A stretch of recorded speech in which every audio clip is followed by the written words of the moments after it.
కోవూరులో దోమల సమస్య పరిష్కరించకపోగా అధికారులు సమస్య చెప్పిన వారిని హేళనగా మాట్లాడుతున్నారని వైసీపీ మండల అధ్యక్షుడు అనూప్ రెడ్డి ఆరోపించారు.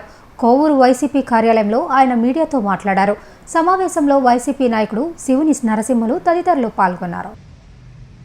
నెల రోజుల నుంచి కోవూరు పంచాయతీ పరిధిలో దోమలు విపరీతంగా పెరిగిపోవడం, ప్రజలు అనేక అనారోగ్యాలకి గురవుతూ డెంగ్యూ, మలేరియా లాంటి విషజ్వరాలకి గురవుతున్నారు. దీని పట్ల అధికారులు నిర్లక్ష్యంగా వ్యవహరిస్తూ ప్రజల ఆరోగ్యాన్ని ఫలంగా పెట్టడం చాలా బాధాకరం.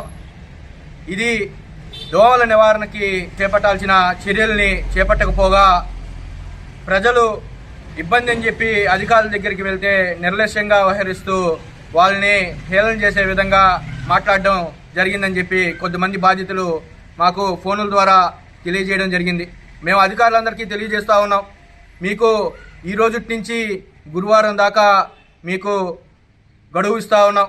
మీరు చేయలేని పట్ల దోమల నివారణకి మీరు చేపట్టాల్సిన చర్యల్ని మీరు చేపట్టలేకపోతే వైఎస్ఆర్ కాంగ్రెస్ పార్టీ తరఫున వైఎస్ఆర్ కాంగ్రెస్ పార్టీ నాయకులు, కార్యకర్తలు వివిధ వార్డుల్లో దోమల నివారణకి ఆయిల్ బాల్స్ వేసే కార్యక్రమాన్ని మేమే చేపట్టి ప్రజల ఆరోగ్యాన్ని కాపాడుకునే దాంట్లో వైఎస్ఆర్ కాంగ్రెస్ పార్టీ ముందుంటుందని కూడా తెలియజేస్తూ అధికారులకి మరొకసారి తెలియజేస్తా ఉన్నా, మీరు ప్రజల శ్రేయస్సు కోసం, ప్రజల ఆరోగ్యం కోసం ఏ విధమైన చర్యలు చేయాలో ప్రతిదీ ప్రజల కోసం చేయాలని చెప్పి కూడా తెలియజేస్తూ డిసెంబరు, జనవరి, ఫిబ్రవరి మాసాల్లో దోమలు ఏర్పడతాయి.